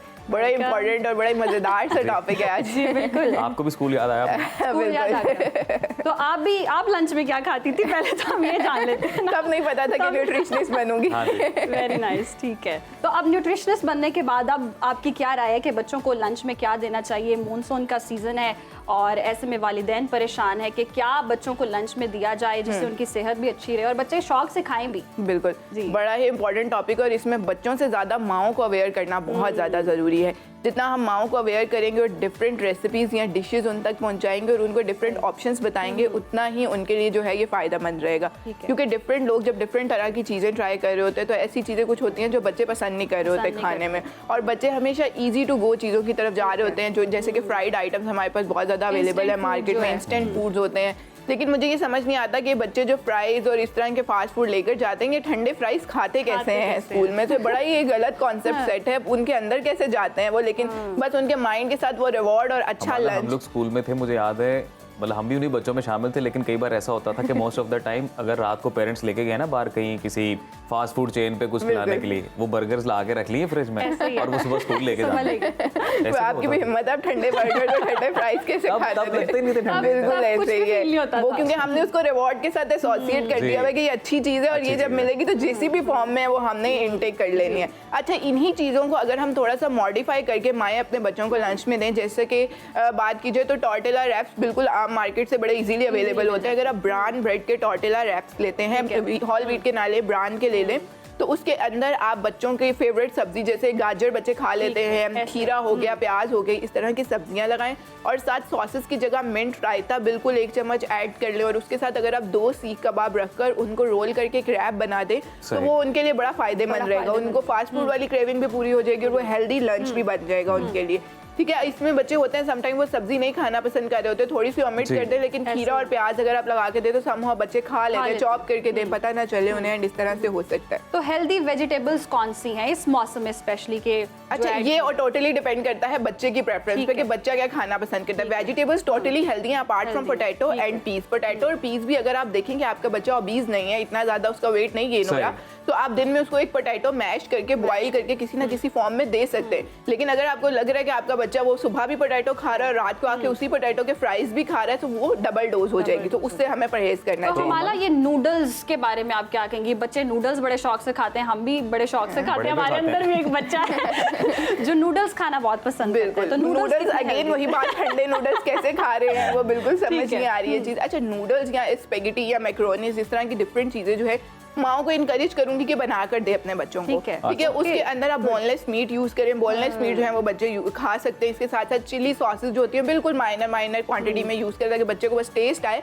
वो इतना ज्यादा उसको इनहेंस कर दे। इसी के साथ साथ जो पास्ता या नूडल्स हैं वो कोशिश करें मार्केट से ब्रांड वाली इस्तेमाल करें, ठीक है। ब्रांड नूडल्स या ब्रांड पास्ता जो मिलता है वो नूडल्स नहीं, इंस्टेंट नूडल्स नहीं, ब्रांड नूडल्स इस्तेमाल करें। लेकिन अगेन इसमें ये चीज़ है कि अपार्ट फ्रॉम इट के बच्चों को आप बर्गर्स दे रहे हैं, पिज्जाज दे रहे हैं, उससे बेहतर अगर बच्चा पास्ता खा रहा है, फिर चाहे वो व्हाइट व्हीट वाला ही खा रहा है, मैदे वाला ही खा रहा है, तो वो उससे बेहतर है, बिकॉज़ उसके साथ वेजिटेबल्स और प्रोटीन का इंटेक भी उसकी बॉडी में अच्छा जा रहा है। और हमारा क्या टिफिन में कोई फ्रूट भी होना चाहिए? फ्रूट होना चाहिए, बिल्कुल होना चाहिए। मैं बड़ा इंकरेज करती हूँ वो वाले टिफिन खरीदें जिसके पार्ट्स बने होते हैं, ठीक है। उन पार्ट्स में आप कोशिश करें कि बच्चों को डिफरेंट फ्रूट्स रख के दें। अनार का मौसम आने वाला है, सेब है हमारे पास अवेलेबल, बनाना अवेलेबल है। किसी ना किसी फ्रूट का छोटा सा पोर्शन किसी शेप में बना के रख दिया, छोटा सा पोर्शन रख दिया, कुछ इस तरह से रख दिया ताकि बच्चों को जब उस टाइम पे भूख लगी होती है ना, उन्हें लक्कड़ हजम पत्थर हजम वाला हिसाब होता है, वो उस टाइम पे वो फ्रूट भी इंटेक कर लेते हैं। तो कोशिश करें कि इसी तरह से उनको लेकर जाए। अच्छा, खाने का तो आपने बताया कि खाना ठंडा हो जाता है, चलें ये तो एक इशू है। ड्रिंक्स में क्या मतलब पानी के साथ आप कोई जूसेस वगैरह कैसे ऐसे शामिल कर सकते हैं कि जो उनके देखिए फ्रूट जूसेस तो हम लोग अगेन अडल्ट्स को भी मना करते हैं कि फ्रूट जूसेस का इस्तेमाल ना करें, क्योंकि प्रोसेस्ड अगर है तो उसमें शुगर का इंटेक बहुत ज्यादा, और बच्चे की जो होती है ना वो स्टेज, ये जो बैक टू स्कूल वाले बच्चे जो आज से 1 क्लास से या प्रेप नर्सरी से स्कूल जाना स्टार्ट हो गए, इनका माइंड बहुत ज़्यादा ग्रो कर रहा होता है, डेवलप हो रहा होता है, हाइट ग्रो कर रही होती है, बॉडी में डिफरेंट किस्म की चेंजेस आ रही होती है, भागना है, दौड़ना है, काम करना है, माइंड भी शार्प होना जरूरी है, होमवर्क्स भी टाइम पे करने हैं, 2-2 ट्यूशंस भी जाने हैं और डिफरेंट जगहों पर बहुत बड़ी हेक्टिक रूटीन है अगर देखा जाए इस तरह से। तो उसके लिए फिर इंपॉर्टेंट है कि किसी ना किसी किस्म का फ्रूट जो है ना वही दिया जाए, फलों को फलों की शक्ल में ही इस्तेमाल किया जाए। लेकिन अगर अगेन आपका बच्चा आड़ू नहीं खाता और आड़ू का जूस शौक से पी लेता है तो आप उस तरह से कर सकते हैं, लेकिन उसमें अगेन शुगर की क्वांटिटी जो है वो कम रखनी जरूरी है। अच्छा, कम रखनी जरूरी है। हाँ, शुगर ज्यादा हो जाती है। और वो हमारा डेयरी प्रोडक्ट्स वेरी इंपॉर्टेंट। बच्चे स्कूल में नहीं लेकर जाते, लेकिन घरों में अगर आप उनको सुबह 1 कप मिल्क का दे दें, या अगर जैसे मैंने बात की कि टॉर्टेला रैप के अंदर आप मिंट चटनी लगा कर दे दें, या डिफरेंट तरह से दही का इंटेक उन्हें करवा दे, तो वो इंपॉर्टेंट है। स्वीट एंड योगर्ट आजकल आ गया, हमारे जमाने में तो ये चीजों का पता ही नहीं होता था, लेकिन अब तब तो हमने दही ही खानी होती थी, किसी ना किसी तरह से उसको इंटेक करना होता था। लेकिन अब तो डिफरेंट ऑप्शन आ गए हैं जिसका इस्तेमाल किया जा सकता है। अगेन इसमें एक बात ऐड करना चाहूंगी, टॉर्टेला रैप्स वाली जो मैंने बात बोली बड़ी अच्छी रेसिपी है अगर पेरेंट्स इसको ट्राई करते हैं, लेकिन इसमें यह क्या 1 डे बिफोर अपनी चीजें करके रखे, सुबह उठ के वो सर खपाई और वो देर हो रही है जल्दी हो रही है वाली चीजें ना करें, रैप करके उसको रखे। तो इसमें माओ के लिए बड़ी जरूरी बात यह है कि वो 1 दिन पहले अपने आप को रेडी करें। हमारा चाय से मुतालिक आप क्या कहेंगी, क्योंकि हमारा तो पेट ब्रेकफास्ट, बच्चे कैसे चाय पीते हैं? हाँ, बच्चों को भी देखिए अजीम के अंदर का बच्चा जाग रहा है, मतलब अजीम देखना चाह रहे हैं उन्होंने बचपन में क्या क्या गलतियां की हैं। मैं पूछना चाह रहा था एक्चुअली कि चाय हेल्दी है बच्चों को देना? कैफीन इंटेक तो एडल्ट्स हो बच्चे हो किसी भी तरह से हेल्दी नहीं है, लेकिन हमारा ये सोसाइटी में सेट हो चुका हुआ है कि चाय पी लो, तुम्हें जरा थोड़ी सी गर्मी हो जाएगी, मजा आएगा, एनर्जी आ जाएगी, ये कोई कॉन्सेप्ट नहीं है। अंडा ब्रेड चाय तो नाश्ता वैसे ही कॉमन है। एग्जैक्टली, लेकिन कोशिश करें कि वो चाय ना पिए, उसकी जगह दूध ले ले, या चाय में पत्ती का इंटेक कम रखें। कैफीन बच्चों को इतनी ज्यादा ना इंट्रोड्यूस करवाए जाए। इसमें अजीम एक चीज ऐड करूंगी, जो न्यू मॉमीज हैं जिनके बच्चे अभी स्कूल नहीं जा रहे, जो प्रेग्नेंट हैं, जिनके बच्चे दुनिया में आने वाले हैं, वो जरूर कोशिश करें जब उनके बच्चे वीनिंग प्रोसेस में आते हैं, यानी कि लिक्विड छोड़ के सॉलिड की तरफ आ रहे होते हैं, तो उनको ब्लैंड चीजें इंट्रोड्यूस करवाएं, क्योंकि बच्चे का टेस्ट डेवलप नहीं हो रहा होता। हम खुद उसको फ्राइज, नगेट्स, पास्ता, मैक्रोनी इस तरह से खिलाकर टेस्ट डेवलप करते हैं। तो अगर हम शुरू से ही बच्चे को वीनिंग के प्रोसेस से ब्लैंड चीजें इंट्रोड्यूस करवाएंगे, खट्टा मीठा नमकीन उसको नहीं बताएंगे, तो वो थ्रू आउट द लाइफ अपनी चीजों को बहुत अच्छा लेकर चलेगा। लंच का तो चले हमने जिक्र किया, ब्रेकफास्ट क्या होना चाहिए? दलिया कैसे वाए खिलाएं? मतलब मेरी अम्मा को बड़ा शौक था कि मेरी बच्ची ना दलिया खा ले किसी तरीके से। बिल्कुल, तो दलिया बड़ा अच्छा नहीं, दलिया मुझे बहुत बड़ी टफ प्रैक्टिस है, लेकिन करनी चाहिए। यही बात यहाँ से स्टार्ट होती है कि अगर बच्चों को वीनिंग के प्रोसेस में दलिया और इस तरह की चीजें इंट्रोड्यूस करवाएं तो लेटर बच्चों का वही टेस्ट डेवलप हो जाता है। जैसे आप देखें बहुत से हमारे पुराने लोग हैं जो लस्सी और मक्खन के बगैर सुबह नहीं नाश्ता करते, तो वो क्यों नहीं करते? क्योंकि उनका वीनिंग से ये जो चीजें हैं स्टार्ट हुई, उन्हें पता है कि उन्होंने यही चीजें इस्तेमाल करनी है। हम लोग कहते हैं कि लस्सी और मक्खन का इस्तेमाल ये क्या सुबह सुबह नाश्ते में एंड तो बच्चे को जो आप डेवलप करवाएंगे तो दलिये को ऐसा कैसा बनाए कि बच्चों को अट्रैक्ट करे? फ्रूट का मीठा करके उसको फ्लेवर करके दे, एप्पल की प्यूरी ऐड करे उसमें, बनाना की प्यूरीज ऐड करे, चिया सीड्स ऊपर स्प्रिंकल करे। बच्चा पूरा बाउल नहीं खाता, हाफ खिलाए, 3 स्पून खिलाए, 5 स्पून खिलाए, उसे उसी से। और ये वो चीजें जो आप रात को तैयार करके भी रात को तैयार, बड़ी इंपॉर्टेंट प्रैक्टिस है माओ के लिए कि लंच जो है वो एक दिन पहले तैयार और हमारा दलिये के अंदर ये नट्स वगैरह ड्राई फ्रूट्स ऐड किए जा सकते हैं। ड्राई फ्रूट से याद आया कि आप लंच में ड्राई फ्रूट्स वगैरह ड्राई फ्रूट्स ऐड कर सकते हैं, लेकिन वो बात वही आ गई ना, बच्चे खा जाते हैं। हाँ जी। तो ऐसी चीजें जो है वो माएं अपने सामने ही खिलाएं ताकि उन्हें पता हो कि बच्चे मेरे ने ये इंटेक किया है, वरना उनके तो फ्रेंड्स खा जाएंगे। अजीम जैसे। और दूसरा ये कि जो टेम्पटेशन स्कूल की कैंटीन है उसको कैसे कंट्रोल किया जा सके। आप हमें माजी की यादों में ले गए वैसे कैंटीन, हेल्दी टिफिन अपना ले गए हम, लेकिन जो कैंटीन से ब्रेक टाइम पे खुशबू आती है, इम्पोर्टेंट है। इसमें स्कूलिंग जो है, स्कूल एडमिनिस्ट्रेशन जो है उसका काउंसलिंग बहुत ज़्यादा ज़रूरी है। ऐसी कैंटीन्स इंट्रोड्यूस करवाई जाएं जिसके अंदर ऐसी चीज़ें मौजूद हों जो कि ऑलरेडी हाइजीन पर्पज से भी अच्छी और हेल्दी हों, ठीक है। या अपने बच्चे को ये आदत डालें कि वो कैंटीन की चीज़ें इस्तेमाल करें। लेकिन अगेन ये जो फास्ट फूड, प्रोसेस फूड या चिप्स वगैरह होते हैं, बच्चे में कैलोरीज इसमें ज़्यादा होती हैं और जो होता है न्यूट्रिएंट्स कम होते हैं, बल्कि होते ही नहीं है, जीरो फूड्स आप इन्हें कह रहे होते हैं। तो जब वो इनका इस्तेमाल करते हैं, फुलनेस की फीलिंग तो आ जाती है, लेकिन ना ग्रोथ हो रही होती है ना डेवलपमेंट हो रही होती है। कोशिश करें बच्चों को पैसे ही ना दें ताकि वो वहाँ जाकर चीज़ें खरीद सकें, या फिर इसको रिवॉर्ड के साथ एसोसिएट कर दें कि वीक में 1 से 2 दफ़ा आप कैंटीन का खाएंगे, बाकी 3 से 4 दिन आप घर का खाना इस्तेमाल करेंगे। बेहतरीन। हमाला खान, बहुत शुक्रिया आपके वक्त का, आपने सुनो पाकिस्तान का वक्त दिया और बड़े इंपॉर्टेंट टिप्स आपने दी कि किस तरह से जो पेरेंट्स हैं वो अपनी परेशानी दूर कर सकते हैं। और हमें माजी की यादों में ले गई हैं। स्कूल के वक्त में मेरा भी दिल कर रहा है कि मुझे भी कोई लंच दे, और अब तो हम खैर बड़े हो गए, बड़ी जल्दी बड़े हो गए। बच्चों की जिंदगी अच्छी है, वही लक्कड़ हजम पत्थर हजम कुछ मौके का फायदा उठाते हुए आपका फेवरेट लंच क्या होता था? फेवरेट लंच मेरा जो होता था, मुझे पसंद थे वैसे नूडल्स। उस वक्त में भी मैं बड़े शौक से नूडल्स खाया करती थी कि बस लंच में ना नूडल्स मिल जाएं, या बर्गर या नगेट्स जो होते हैं फ्राई करके दे दे। लेकिन अम्मा मेरी नहीं देती थी, वो पराठा ही देती थी। अंडा पराठा तो मस्त होता था। अंडा पराठा खाते? अंडा पराठा अब नहीं खाती, उस वक्त में अम्मा मेरी चाहती थी कि मैं खाऊं। दलिया पैक कर देना कि दलिया खा लो, लेकिन बहुत मुश्किल है वो। तो स्टिल अभी भी प्रैक्टिस है कि हमारी माएँ अभी तक हमें खिला रही हैं, माशाल्लाह सलामत रहे सबकी माएँ, और जिस तरह खिला अभी प्रैक्टिस चेंज कर रही हैं अभी भी यही प्रैक्टिस है कि दलिया खाएं, पराठा खाएं। वैसे हेल्दी होता है, अच्छी बात है, खाना चाहिए। आप खाते? आपने जब नूडल्स और ये सारी चीजें खाई तो आपने खुद कुछ असरात महसूस किए सेहत पर? अच्छा, इसके बहुत से साइड इफेक्ट्स हैं। वैसे पर्सनली जैसे मैं आपको बता भी रही थी, हम पिछले दिनों भी बात कर रहे थे कि आजकल मैं बड़ी कोशिश कर रही हूँ कि हेल्दी लाइफस्टाइल को मैं मेंटेन रखूँ, अच्छा खाऊं। तो दलिया इसलिए भी मैंने बार बार पूछा था कि आजकल मैं दलिया खा रही हूँ, चिया सीड्स ऐड करके, ड्राई फ्रूट्स ऐड करके, तो बड़े मजे से वो आप अपना ब्रेकफास्ट अच्छा करें, अच्छा ब्रेकफास्ट आपने बड़ी खूबसूरत बात की, और कल जब खाएं तो हमारे लिए भी लेके आए यहाँ पे। अच्छा, तो ये सारा जो इन्होंने मेरे से डिस्कशन की है वो ये है कि मैं अब लंच बॉक्स की जगह ना इनके लिए लंच बनवा के लेके आऊँ। बनाना तो खैर थोड़ा सा मुश्किल है, हमारी पूरी टीम के लिए लेके आए। नाजरीन, पाकिस्तान के रोशन सितारों की अब हम बात करने जा रहे हैं। तो सुनो पाकिस्तान की एक रिवायत है, हमेशा से हम यंग टैलेंट पाकिस्तान भर से ढूंढ कर लाते हैं अपने प्लेटफॉर्म पर, और कोशिश ये करते हैं कि उन्हें मुतारिफ कराया जाए आपके साथ भी। तो आज हमारे साथ एक ऐसी ही नन्ही गुलकारा मौजूद हैं जो अपनी गैर मामूली सलाहियतों की वजह से सोशल मीडिया पर आजकल छाई हुई हैं। दुआ फातिमा हमारे साथ स्टूडियो में भी मौजूद हैं, और नन्ही परी से हम गाने भी सुनेंगे, कलाम भी सुनेंगे, सूफी सुनाए कि वो बहुत इस तरफ भी चली गई हैं, तो क्लासिकल भी गाती हैं। बहुत आपको हम वेलकम कहते हैं, बहुत शुक्रिया आपके वक्त का।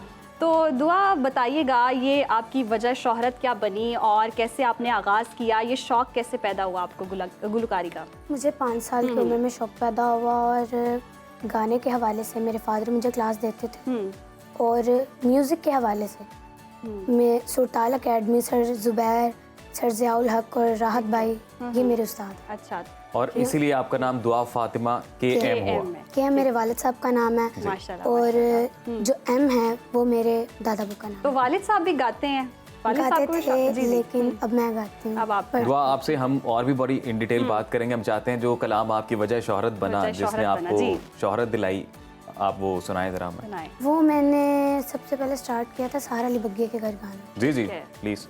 उनके घर मैंने गाना स्टार्ट किया, उसके बाद फिर मुझे मज़ाकरात में मौका मिला, इमरान भाई के साथ मैंने गाया। मैं वो आपको गाती हूँ। जी जी सुनाएं आप। बुल्ले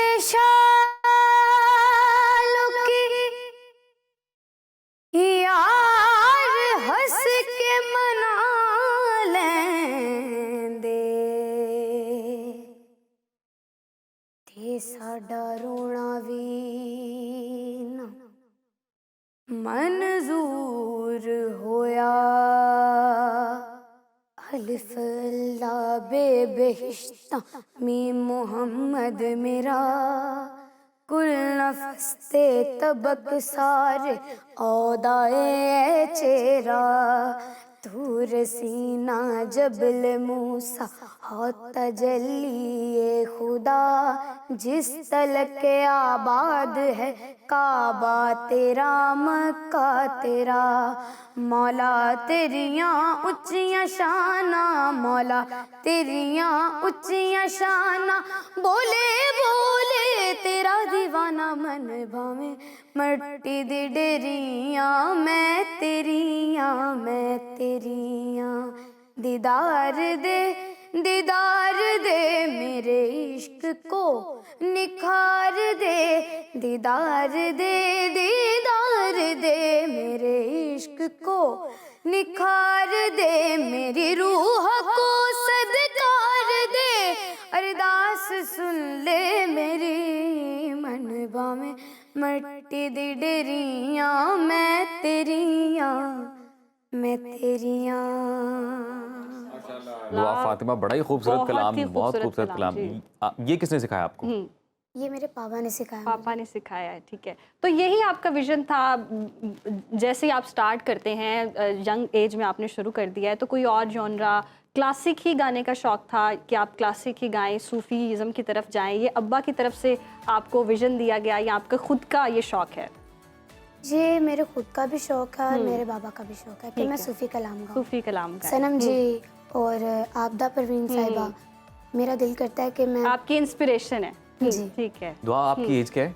मेरी एज 12 साल है। 12 साल, माशाल्लाह। और आप जिनके नाम ले रहे हैं वो तो उस्ताद माने जाते हैं अपने इस फील्ड में, अपने इस कलाम के हवाले से। सूफीज़म में बिल्खुसूस जितना खूबसूरत आबदा जी गाती हैं। और अजीम, आपको समझ आती है सारी आवाज़ बड़े बड़ों के, मैं कहती हूँ आप छक्के छुड़ा दें। माशाल्लाह माशाल्लाह, बड़ी खूबसूरत आवाज़ है। और हर इंसान के अंदर कहीं ना कहीं एक सिंगर तो बच्चा छुपा होता है, सिंगर छुपा होता है, वो सुनना चाहता है।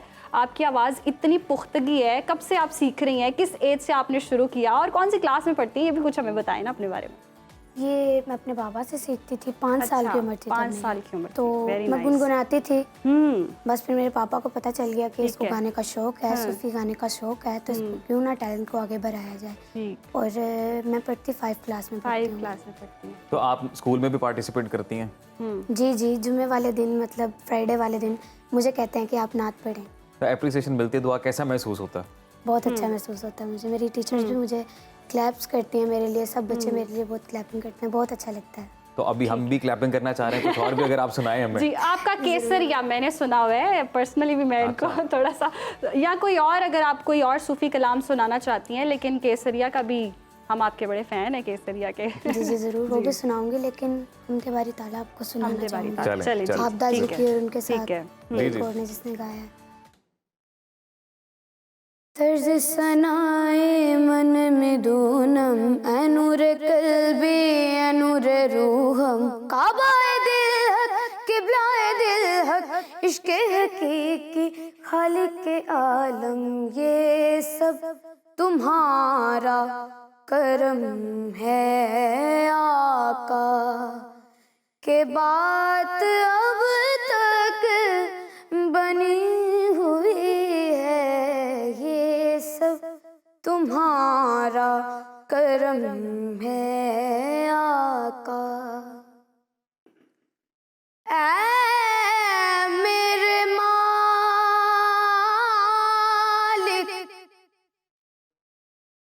ऐ मेरे मालिक, मेरे खालिक, मेरे हाजत रवा, जब नहीं हो साथ कोई, जब नहीं हो साथ कोई, बस तेरा है आसरा। मेरे मालिक, मेरे खालिक, मेरे हाजत रवा, जब नहीं हो साथ कोई, बस तेरा है आसरा। आए कहीं जो गहरा अंधेरा तेरी अता से, आए सवेरा तेरी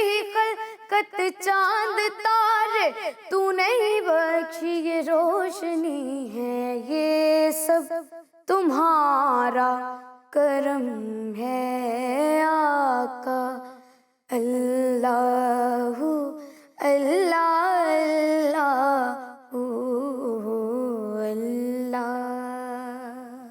माशाल्लाह वंडरफुल जी, माशाल्लाह, बहुत खूब, बहुत खूब, बहुत खूबसूरत आवाज़ है। दुआ फातिमा आपकी जी जी, बहुत, थैंक यू। वाकई वो जो गले में पुख्तगी है ना आपकी इतनी सी एज में, इतनी सी एज। अनबिलीवेबल। तो कितनी देर रियाज करती हैं आप दिन में?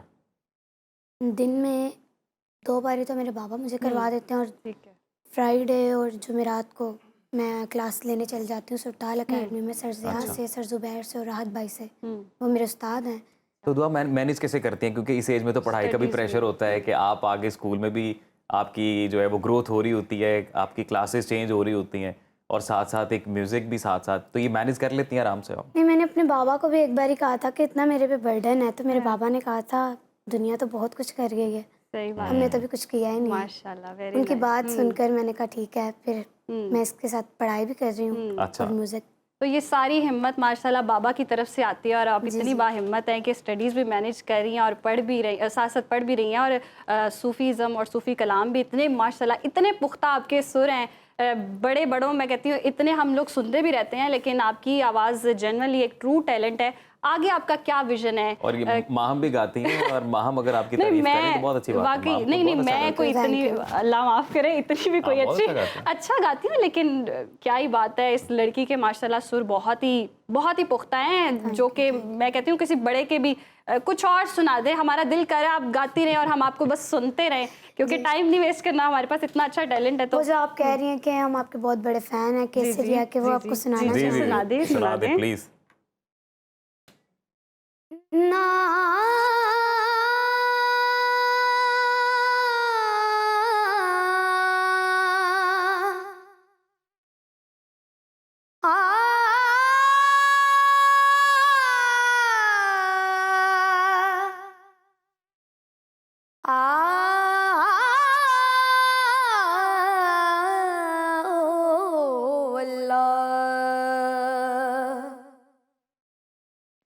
लाल मेरे लाल की चित देखूं तित लाल, लाल वेखण मैं गई, मैं भी हो गई लाल। केसरिया बोल माँ अवोरी, परारो मारे देश, रैन न जागे जागे ना रैन न जागे, रैन न जागे जागे ना रैन न जागे, ओ लगे बिना रैन ना जागे कोई, ओ हो जागे जिसनू आप जगावे, अरे होर ना जागे कोई, ओ लगे बिना रैन ना जागे। माशाल्लाह, बहुत खूब माशाल्लाह, जी। बहुत ही खूबसूरत आवाज़, वाकई जिसे सराहा जाना चाहिए, हर फॉरम पे सराहना चाहिए, हमारा यंग टैलेंट है। जी जी, बहुत खूब आपने दुआ, बहुत जबरदस्त गाया। अब ये बताएं कि आप क्या करना चाहती हैं मुस्तकबिल में? आप सूफीज़म को लेकर आगे चलेंगी? जी जी, मैं सूफीज़म को लेकर आगे चलूँगी, और आपदा जी और सनम जी, इनको ही मैं कॉपी करूँगी। इनको कोई ख़ास वजह? बस मेरे दिल को टच करती है उनकी आवाज़, मुझे अच्छी लगती है उनकी आवाज़। सूफीज़म में बहुत अच्छा गाती हैं वो, आपदा जी भी और सनम जी भी, इसलिए मैं उनको कॉपी तो करूँगी। कहाँ तक जाना चाहती हैं फ्यूचर में? कहाँ तक अपना मुस्तकबिल देख रही हैं कि कहाँ तक आपको बस उड़ान भरनी है? माशाल्लाह, वैसे तो सितारों से आगे जहाँ और भी हैं, आप एक चमकता सितारा हैं, शाइनिंग स्टार है इस मुल्क का, लेकिन आपका विज़न क्या है? मेरा विज़न, मेरा दिल करता है कि मैं उनके मुकाम पे जाऊँ, माशाल्लाह, उनके जैसा बनूँ, लेकिन मैं बन नहीं सकती उनके जैसा। वो मुझसे आला रहेंगी वो। मैं कुछ भी नहीं उनके आगे। अभी तो आप छोटी सी बच्ची हैं और इतनी खूबसूरत बातें करती हैं माशाल्लाह। इतना अच्छा कलाम पढ़ने के साथ साथ आपका कोई अपना भी आ रहा है, कोई अपना ट्रैक आप लेकर आई हैं कुछ ऐसा? कसीदा आ रहा है मेरा। अच्छा, आपका अपना कसीदा आ रहा है। मेरे बाबा ने लिखा हुआ है। तो वो जो कुछ उन्होंने- आप अगर सुनाना चाहें 2 लाइनें कुछ। वो मेरे बाबा ने लिखे है और उनकी साज की जो टेम्पो है वो भी उन्होंने बनाई है। ठीक है। अच्छा। अपना कसीदा लिखा उन्होंने। अभी आप वो गाना चाह रही हैं या अभी आप कुछ और जाते जाते अगर 2 लाइनें आप सुना दें? उस कसीदे की के कुछ और सुना जो दूं? जो आपका आपका दिल दिल करे। करे। नहीं, वो मैं आपको एक असद अब्बास जी का ठीक है। एक सूफियाना कलाम चलें, है वो भी जी चलें। जी जी सुनाना चाहूंगी। सुना दें। चलियो खाना परा जान भी दे, तेरा वसदा रवे मिकराम खाना, तेरी हो के जे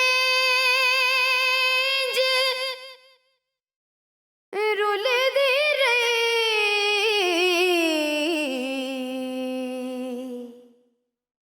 की कहणगे जग दे खान खाना,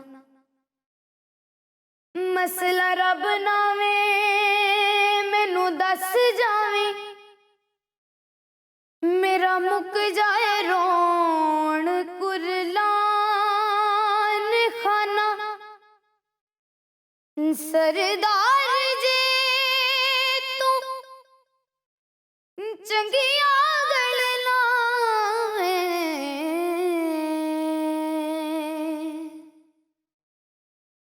दस मंदियां किधर नू जान खाना, मोड़ मुहारा सांवल वे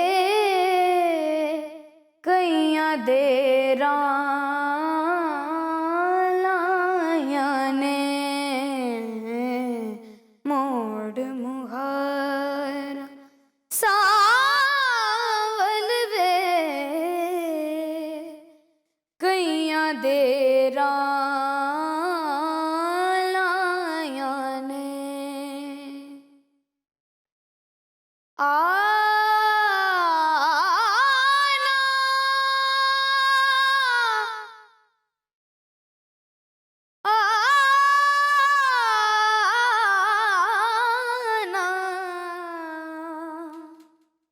ओ रे नारे आ, हथ तेरे हथ तेरे हथ तेरे लाई मेहंदी वे तू टुरिया जाने, हाय मैं ना रहंदी मोड़ मुहारा सांवल वे कईयां देरा लाया ने। बहुत खूब Dua Fatima came. Thank you so much for your time. बहुत अच्छा Thank लगा you. आपके साथ बात करके। और आपने जो अजीम कलाम दिल तो नहीं सुनाया। वैसे कर रहा, दिल कर रहा है बस ये बैठी रहें और हम लोग। सुनते रहें, लेकिन हमें अब ब्रेक पे भी जाना है। लेकिन आपने जो गा दिया, अल्लाह आपको बहुत तरक्कियां दे। बहुत ही खूबसूरत आपकी आवाज़ है, क्या आपके पुख्ता सुर हैं। तो ऐसे ही आप तरक्की अपने करती मिशन में रहें कामयाब और हों। अपने वालिद का नाम रोशन वालिद करती का रहें, नाम क्योंकि आपके रोशन वालिद करें, का बिल्कुल। विजन है माशाल्लाह। तो होपफुली बहुत ज़्यादा प्राउड भी फील करते होंगे, पाकिस्तान का नाम रोशन करें और ऐसे ही तरक्कियाँ करती रहें, आगे बढ़ती रहें और खूबसूरत अपनी आवाज़ का जादू जगाती रहें। प्रोग्राम में आगे बढ़ते हैं और बड़ा ही दिलचस्प सेगमेंट है। जी। इसमें हम कोई ना कोई लेटेस्ट रिसर्च का जिक्र करते हैं। हमारी रिसर्चर नक्श काजी हमें ज्वाइन कर चुकी हैं। तो नक्श, कैसी हैं आप? आज जी जनाब बात कर रहे हैं मेमोरी पे। मेमोरी है। यानी कि यादाश्त, हाफजा कह लें। अच्छा। ठीक है। टाइप्स क्या होती है मेमोरी की? मेमोरी की 3 टाइप्स होती हैं। ठीक है। एक होती है सेंसरी मेमोरी, वो कुछ सेकंड्स के लिए लास्ट करती है, फ्रैक्शन ऑफ सेकंड के लिए। वो क्या होती है, जैसे आप ड्राइव कर रहे हो, पीछे हॉर्न की आवाज़ आ गई किसी थंडर स्टॉर्म की आवाज़ आ गई, ठीक है, बिजली कड़कने की आवाज़ आई, तो वो थोड़ी देर के लिए लास्ट करती है, उसके बाद वो खत्म हो जाती है। That is sensory memory. फिर आती है शॉर्ट टर्म मेमोरी। जो शॉर्ट टर्म मेमोरी है ना, वो मेमोरी लास्ट करती है 20 से 30 सेकेंड्स के बीच में, और फिर आप डिसाइड करते हो कि ये आपको रखनी है या ये आपको डिस्कार्ड करनी है। जैसे फॉर एग्जांपल कि आपको मैंने फ़ोन करना था, ठीक है, मैंने आपका नंबर याद किया, अच्छा 1 2 3 4 5 6 7 8, ठीक है, जब तक मैंने वो नंबर बना नहीं लिया और आपसे बात नहीं कर ली तब तक वो मुझे याद है। उसके बाद मैं भूल गई, ठीक है, क्योंकि मैंने उसे इतनी देर तक के लिए याद रखा, ठीक है। अगर मैं चाहूँ कि मैं उसको याद कर लूँ तो मैं उसको मजीद करके लॉन्ग टर्म में डाल दूँगी। वो किस तरह से कर सकते हैं? मैं बताती हूँ। उसके बाद थर्ड टाइप आती है long term memory. Long term memory जो है उसकी दो टाइप्स होती हैं, एक होती है एक्सप्लिसिट मेमोरी, एक होती है इम्प्लिसिट मेमोरी, ठीक है। जो एक्सप्लिसिट मेमोरी है उसको आप कहेंगे कॉन्शियस मेमोरी, ठीक है, और जो इम्प्लिसिट है उसको आप कहेंगे अनकॉन्शियस। जो आपकी कॉन्शियस मेमोरी है ना, उसमें आ जाता है आपका नॉलेज, आपके फैक्ट्स, आपका पर्सनल एक्सपीरियंस। इसको आप इम्प्लिसिट है, ये एक्सप्लिसिट है, सेमी कॉन्शियस है, जिसको आप जानबूझ के याद रख रहे हैं, ठीक है, कि मेरे साथ इसने ऐसे बिहेव किया तो अब इसकी ये इमेज है मेरे माइंड में, ठीक है। फैक्ट्स को याद किया और नॉलेज को याद किया। अच्छा, जो इम्प्लिसिट मेमोरी है, जो अनकॉन्शियस मेमोरी है, अनकॉन्शियस मेमोरी में आ जाती है आपकी स्किल्स, और इसमें आ जाता है कि आपका रिएक्शन। अब आप ये सोच रहे होंगे कि ये अनकॉन्शियस कैसे हुआ, ठीक है। ये अनकॉन्शियस ऐसे हुआ कि इसको एक दफ़ा आपने याद किया, ठीक है, और अब वो आपको हमेशा याद रहेगा, हमेशा याद, ये आपको सोचना नहीं पड़ेगा। अच्छा, नेक्स्ट वैसे इंटरेस्ट, इसमें इंटरेस्ट की भी तो बात है। जैसे आपने नंबर की बात की, तो कुछ ऐसे भी नंबर होते हैं जो हम फिंगर टिप्स पे याद करके रखते हैं, हाँ, तो स्पेशल लोगों के, नहीं तो वो इंटरेस्ट भी तो मैटर कर रहा था। अच्छा, नहीं, इसमें अब ये हुआ ना कि जब मैंने इसको शॉर्ट टर्म में रखा था क्योंकि मुझे उसी वक्त इनको कॉल करनी थी, ठीक है। अब क्योंकि अगर मुझे इनका नंबर याद रखना है तो अब मैं इसको शॉर्ट टर्म से उठा के लॉन्ग टर्म में ले जाऊंगी, मैं याद रख लूंगी, ठीक है, और फिर वो मुझे याद रहेगा क्योंकि मैं इसको फ्रीक्वेंट लॉन्ग टर्म में लेके जाने के लिए वो जो नंबर है वो आप डायल करें, फिर इस तरह वो लॉन्ग टर्म मेमोरी में चला जाएगा। आ जाऊंगी, मैं भी सब पे आ जाऊंगी। अच्छा, जो हम बात कर रहे थे अनकॉन्शियस वाली, कि अनकॉन्शियस में हम स्किल्स और उसको किस तरह से रखते हैं, रिएक्शंस को, तो आपको पता है आपको तकलीफ हुई है तो आपको रोना आएगा, आपको जोक सुनाया तो आपको हंसी आएगी, ये आपको एक दफा समझाया, ठीक है, उसके बाद आपको पता है, ठीक है। सिमिलरली स्किल, कोई स्किल सीखी, पियानो बजाना सीखा, गिटार सीखा, टाइपिंग सीखी, तो अब आ गई, अब आपको हर दफा देख देख के टाइप करने की जरूरत नहीं पड़ेगी, ठीक है। तो ये इस तरह से आ गया। उसमें इमोशंस कितने इफेक्ट हो रहे होते हैं? अच्छा, इमोशंस में तो यही बात है ना कि देखो ये आपके अनकॉन्शियस में चीज चली जाती है, ठीक है, और लॉन्ग टर्म में रहती है, क्योंकि अब आपको पता है अगर किसी के साथ आपको अफसोस करना है तो आपको पता है कि आपको सैड टोन में अफसोस करना है, हंसना नहीं है, ठीक है, और अगर किसी ने जोक शेयर किया तो आपको हंसना है, ठीक है। ये एक ट्रेंड है आपका माइंड उस चीज। तो वो मेमोरी कहाँ रह जाती है? कि कहते हैं ना एक जोक को बार बार सुन के हंसी नहीं आती है, तो वो मेमोरी किस जगह हो जाता है? जोक फिक्का हो जाता है। अच्छा, इससे मेमोरी का कोई कनेक्शन नहीं। कुछ जोक्स ऐसे होते हैं वो इतने विटी याद हो जाता है आपको, सुने आप हंसते हैं। नहीं देखिए, अच्छा, मेमोरी का ताल्लुक मैं निकाल देती हूँ कि वो आपको याद हो जाता है और फिर आपको पता होता है कि इसके आगे तो हंसी आ जाती थी, मतलब हंस चुके थे, अब क्या हंसे बार बार, ठीक है। अच्छा, अब इसके बाद हम प्रोसेस पे अगर बात कर लें कि हम कैसे ब्रेन कैसे किसी भी इंफॉर्मेशन को रखता है, तो सबसे पहले जो स्टेप होता है वो होता है इनकोडिंग। आप कम्युनिकेशन पढ़ें या आप जो है वो IT के स्टूडेंट हो तो आपको बड़े अच्छी तरह से पता होगा कि इनकोडिंग क्या होती है। जैसे मैं आपको और भी अच्छे आसान तरीके से समझाऊंगी आज। अच्छा, पहला स्टेप होता है इनकोडिंग, दूसरा स्टेप होता है कि स्टोरेज, और तीसरा स्टेप होता है रिट्रीवल। अब होता क्या है, इनकोडिंग ऐसे है कि जैसे आप नॉर्दर्न एरियाज गए, आपने बड़ी खूबसूरत सी सीनरी देखी और उसकी आपने पिक्चर ले ली, ठीक है, वो इनकोड हो गया, उस सीनरी को आपने याद रखा उस फोटोग्राफ से। अब वो फोटोग्राफ सेव हो गई आपके सेल फोन में, यानी कि आपके ब्रेन में, ठीक है। और जब आपने रिट्रीव करना है, ऐसा कोई मंजर आपकी किसी म्यूजिक या किसी फ्रेग्रेंस के साथ भी तो वो एसोसिएट हो जाता है ना, जैसे आपके इमोशंस को मैं समझ रही हूँ, मैं आ रही हूँ। मैंने इसलिए बेहतर समझा कि पहले प्रोसेस से गुजार लूँ ताकि आपको ये पता हो कि आगे कैसे काम करेगा, ठीक है। तो अच्छा, उसमें बाद में रिट्रीवल की जहाँ तक बात आती है कि जैसे हम दोनों ने आपस में बात की कि जी मैं नॉर्दर्न एरियाज गया, मेरा एक्सपीरियंस ये रहा, तो आपकी उस मेमोरी के उस फोल्डर में से जहाँ पे आपने वो स्टोर करके रखा हुआ है, वहाँ से आप निकाल के उसको ये पिक्चर पेश कर देंगे, ठीक है। अब आ जाते हैं फैक्ट्स के ऊपर, और क्योंकि फैक्ट्स पे बड़ा दिल चाह रहा है आपको तो हम इसी फैक्ट्स पे आ जाते हैं, ठीक है। सबसे पहले तो आपसे शेयर करें कि जो नींद है ना, स्लीप जो है वो आपकी मेमोरी को बहुत अच्छा बनाती है और आपके सोते वक्त आपकी मेमोरी को बहुत ऑर्गेनाइज करती है। इसीलिए जब आप सोते हैं ना तो आपको चीजें जरा अच्छी याद रहती है, रिकॉल उसको ना प्रॉपर अरेंज। लेकिन नेक्स्ट अगर सोते हुए ख्वाब बहुत आते हो तो फिर भी वो प्रोसेस ब्रेन वही कर रहा होता है या वो इफेक्ट हो रहा होता है प्रोसेस कुछ ऐसे कोई रीजन? लाइक कि जो आपकी मेमोरी स्ट्रांग हो रही है सोते वक्त अगर, लेकिन अगर ब्रेन एक्टिव है, मतलब ख्वाब आप देख रहे हैं तो कई दफा ऐसे लगता है कि ब्रेन एक्टिव है। ब्रेन एक्टिव है। देखो ब्रेन तो एक्टिव है, ठीक है, आपका ब्रेन एक्टिव है। डेली हैपनिंग जो आपकी हुई है ना, उस डेली हैपनिंग को जब आप सो रहे हैं ना, तो वो एक अरेंज कर रहा होता है चीज़ों को उस तरह से, ठीक है। मोस्ट ऑफ द टाइम ऐसा होता है कि जब हम किसी चीज़ को एक्सपीरियंस करके सोए हैं ना, तो वही ख्वाब में भी आ रहा है। या अगर आप किसी चीज़ को एक्सपेक्ट कर रहे हैं कि चाहे मैंने इंटरव्यू के लिए जाना है तो ख्वाब में भी ऐसे आ रहा है, पेपर देने जाना है तो ख्वाब में भी आ रहा है कि पता नहीं मैं लेट हो गया, मैं फेल हो गया, मैं कुछ हो गया। ये तो हो गया नक्श की ऐसी बातें हम जो एक्सपीरियंस कर रहे थे वो चल रही होती हैं। जब हाफजे की बात आई ना और मुझे पता चला कि आप आ रही हैं, तो कुछ ऐसी यादें होती, तल्ख यादें, वो कहते हैं ना यादें माजी अजाब है यार, छीन ले मुझसे हाफजा मेरा।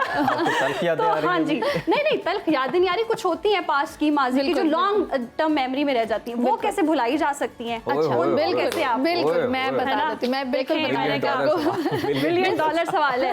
यादें तो बनती रहती, कुछ ऐसी भी हाफजे में भूले कैसे बुलाएं। बिल्कुल ठीक है। अच्छा, मज़े की बात ये है कि आपको जो चीज़ें याद रहती हैं उसमें जो आपका ब्रेन है ना, उसका जो इमोशनल एरिया है ना, जो ब्रेन इमोशंस को सेव करता है, वेदर इट इज़ पॉजिटिव और negative, that is very closely related, और उसको ना ब्रेन बहुत एनर्जी दे रहा होता है दैट। और मज़े की बात फिर बताऊँ आपको कि जब आप चीज़ों को बहुत याद करते हैं ना, तो वो चीज़ भूलती नहीं है, ठीक है। अब मैं आपको यही बात कहने वाली थी, क्योंकि मैंने सोचा था एंड में करूँगी, लेकिन पहले कर देती हूँ कि अगर आपको चीज़ को याद रखना है ना, तो आपको रिपीट करना। ओके। वो ये होता है कि इस तरह समझ लें कि दिमाग एक USB की तरह है, ठीक है, जिसमें एक समझ लें 8 GB की मेमोरी है। अब वो मेमोरी फुल हो जाएगी तो उसमें मजीद चीज़ें सेव नहीं हो सकेंगी, तो आपको करना क्या होगा, आपको पुरानी चीज़ें निकालनी होंगी, नई सीखनी होंगी, याद करनी ताकि नई चीज़ें अंदर आ सकें। पुराना जाएगा तो नया आएगा। हाँ। तो अगर पुरानी है तो नई यादें बनाएं, प्लेजेंट वाली। अच्छा, अगर पुराना नहीं जाएगा ना, तो वो आपका माइंड वो देखेगा कि कौन सी चीज आप नहीं इस्तेमाल कर रहे, ठीक है, वो उसको निकाल देगा खुद। ठीक है। अच्छा, नेक्स्ट ऐसा भी होता है कि कोई शख्स सामने आ जाता है और उसका नाम ज़हन में नहीं आ रहा होता। ये हाँ वेरी ये गुड भी होता है। अच्छा, इसको कहते हैं tip of the tongue. Tip of the tongue. अच्छा, tip of the tongue is a phenomena जिसमें आपको नाम या किसी जगह का नाम या कुछ आ रहा है और नहीं आ रहा, ठीक है। दिस इज जस्ट लाइक कि आप एक लाइब्रेरी में गए, आपको पता है बुक उस शेल्फ पे पड़ी है लेकिन हाथ नहीं जा रहा, कैसे उठाएं उसे, कैसे रीच करें, इसको कहते हैं टिप ऑफ द टंग, जबान की नोक, ठीक है। That happens with everybody. अच्छा, उसमें फिर बात कर रहे थे हम स्मेल की, और अच्छा स्मेल की बात करें और म्यूज़िक की बात करें तो that is very closely related to your area where memory is stored, ठीक है। That is why it affects your memory, ठीक है। ये हमेशा खुशबू से आपकी एसोसिएशन होती है, म्यूज़िक से आपकी एसोसिएशन होती है, और वो आपकी मेमोरीज रिकॉल होती हैं। मामा का बनाया हुआ खाना आपको याद आ रहा होता है, उनकी दुपट्टे की खुशबू आपको सबसे डिफरेंट लग रही होती है। अच्छा, समटाइम्स ये तो कुछ ग्लिम्स सामने आए हैं और वो हमेशा के लिए रह गए हैं, वो किस जगह फीड हो मेरे को बहुत क्यूरियोसिटी है। आप जिस किताब से पढ़ गई हैं वो किताब हमें प्रोग्राम के बाद देते हैं। बिल्कुल ठीक है। हाँ नहीं, इनको बहुत हमारे सेगमेंट का वक्त भी खत्म हो गया। बिल्कुल ऐसे ही है, बाकी मज़ीद जो है वो हम अपने हाफजे में चीज़ें फीड कर ले रहे हैं और ये लॉन्ग टर्म मेमोरी में हम फीड कर लेते हैं, फिर नेक्स्ट टाइम जब आपसे बात होगी तो फिर याद रखेगा कि मैं फिर आऊँगी, फिर हम ये याद रखेंगे कि आप फिर आएंगी और फिर इंटरेस्टिंग सवालात करेंगे। तो एक बड़ी दिलचस्प बात थी हम डेजावू से मुतल्लिक वो रहेगी, वो अपने नाजरीन को नक्श को हम नेक्स्ट सेगमेंट में नेक्स्ट किसी प्रोग्राम में दावत देंगे, वो भी बड़ी डिटेल में करने वाली बात है। तो आज के प्रोग्राम से मुझे और माहम को इजाजत दीजिए। आई एम श्योर आप लोगों ने एंजॉय किया होगा। दोबारा आपकी खिदमत में हाजिर होंगे। अल्लाह हाफिज।